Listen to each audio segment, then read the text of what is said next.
2016ကမ္ဘာ့ဖလားမှာအီရန်အသင်းအမေရိကန်မြန်မာကစားခွင့်ရမလားအားလုံးပဲမင်္ဂလာပါခင်ဗျာကျွန်တော်ရဲ့ GB1 Share ဘောလုံး channel လေးကနေအားလုံးကိုပြန်လည်ကြိုဆိုလိုက်ပါရစေ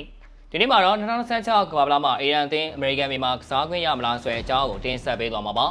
2016ကမ္ဘာ့ဖလားပြိုင်ပွဲကျင်းပဖို့ရက်ပေါင်း60ကျော်သာလိုတော့တဲ့အချိန်မှာအီရန်အသင်းအပေါင်းအခွင့်နဲ့ပတ်သက်ပြီး FIFA ဥက္ကဋ္ဌ Infantino ရဲ့အတည်ပြုချက်နဲ့လက်ရှိအခြေအနေတွေကိုတင်ဆက်ပေးသွားပါမယ်အမေရိကန်ကနေဒါနဲ့မက်ကယ်ဆီကိုတို့ပူးတဲ့အိမ်ရှင်ဖြစ်လက်ခံကျင်းပမယ်2016 FIFA ကမ္ဘာ့ဖလားပြိုင်ပွဲကြီးစတင်ဖို့က63ရက်တာလိုပါရယ်ဒါပေမဲ့လက်ရှိဖြစ်ပွားနေတဲ့နိုင်ငံရေးတင်းမာမှုတွေကဒီပြိုင်ပွဲအပေါ်မှာစိတ်ဝင်စားစရာကောင်းတဲ့အခြေအနေတွေဖြစ်ပေါ်စေခဲ့တာပါ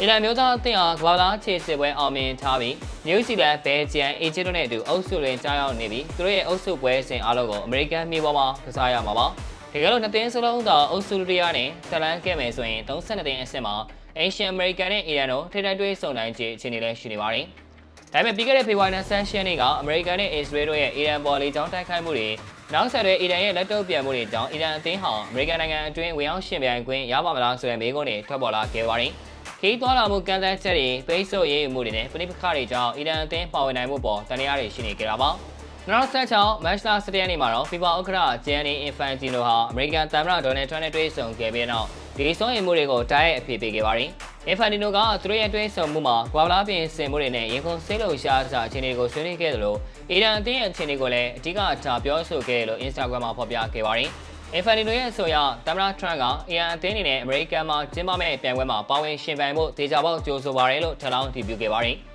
FIFA ဥက္ကဋ္ဌက Trump ရဲ့ထောက်ပံ့မှုကိုကျေးဇူးတင်ရှိကြောင်းပြောကြားခဲ့သလိုအခုလိုအချိန်မှာလူသားတွေစီးလုံးစေဖို့ကမ္ဘာ့ဖလားလိုပွဲမျိုးပုံမလိုအပ်နေပြီးဒါဟာဘောလုံးကမ္ဘာကြီးကိုစီးလုံးစေတယ်ဆိုတာတပံတက်တဲ့ပြလိုက်တာပဲလို့ဆိုခဲ့ပါတယ်။ဒီလအစောပိုင်းကသမ္မတ Donald Trump ကအရင်ရဲ့ပေါင်ဝဲမှုအပေါ်မှာဂိမ်းမဆိုင်ဘူးလို့မှတ်ချက်ပေးခဲ့ပေမဲ့အခု Infantino နဲ့ဓာတ်ရိုက်စကားပြောပြီးတဲ့နောက်မှာတော့ပုံမနွေးထွေးတဲ့ရည်တည်ချက်ကိုပြသလာတာဖြစ်ပါတယ်။ဒီဖြစ်ဟာအချိန်တွေကိုနီးကပ်စောင့်ကြည့်နေတဲ့ FIFA အတွက်ရောစိတ်သက်သာရစေခဲ့ပါတယ်။ဒါပေမဲ့အရှေ့လေပိုင်းပဋိပက္ခတွေကြောင့်ပြိုင်ပွဲကျင်းပမှုလွန်ကျွဲနဲ့ဗီဇာကိစ္စရပ်တွေအပေါ်မှာတော့တက်ရောက်မှုရှိနေနိုင်ပါတယ်။ပြိုင်ပွဲနီးကပ်လာတဲ့မြောက်အီရန်ပါဝင်သင်းပေါင်း48တင်းဟာကွဲပြားမှုတွေကနေစီးလုံးမှုတွေကိုဖန်တီးဖို့ကွင်းထဲမှာအာရုံစိုက်နေကြပါတယ်။အီရန်အသင်းရဲ့ခီးစဉ်ချောင်းမွေးဖို့ကတော့တရမန်ရေးနဲ့လုံခြုံရေးအခြေအနေပေါ်မှာမူတည်နေပေမဲ့လောလောဆယ်မှာတော့အင်ရှင်အသင်းရဲ့သမ္မတကိုယ်တိုင်ကတကားတွေဖွင့်လှစ်ပေးလိုက်ပြီးပဲဖြစ်ပါတယ်။ဘောလုံးဆိုတာစီးလုံးချင်းအစားဖြစ်လို့နိုင်ငံရေးတွေစစ်ပွဲတွေကြားထဲမှာကမ္ဘာ့ဖလားကငြင်းချမ်းရေးကိုယူဆောင်ပေးသွားနိုင်မလားစောင့်ကြည့်သွားရမှာပါ။လက်ရှိချိန်ဒီတော့အီရန်ဘက်ကကမ္ဘာ့ဖလားပြိုင်ပွဲနဲ့ပတ်သက်ပြီးဘာမှကိုတရားဝင်ထုတ်ဖော်ပြောဆိုထားခြင်းမရှိသေးပါဘူး